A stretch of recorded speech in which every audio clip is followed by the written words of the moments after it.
Therefore, I propose that we leave from the front. Today, from this sacred Mahanadu stage, I propose that Telugu Desam Party should allocate 33% seats to women. చట్టసభలలో సైతం 33% reservation ని ఎవరు కల్పించినా కల్పించకపోయినా దేశం మొత్తంలో మొట్టమొదటిసారిగా మహిళలకు అవకాశం ఇస్తున్న ఏకైకమైన పార్టీ ఏదైనా ఉందంటే అది మన తెలుగుదేశం పార్టీ.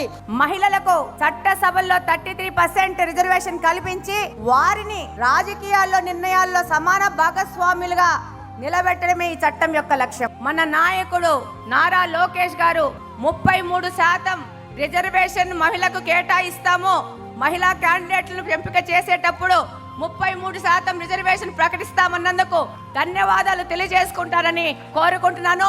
నారా చంద్రబాబు నాయుడు గారు 33% రిజర్వేషన్లు కల్పించి మహిళలను నాయకత్వ స్థాయికి తీసుకువచ్చారని కూడా తెలియజేస్తా ఉన్నాను.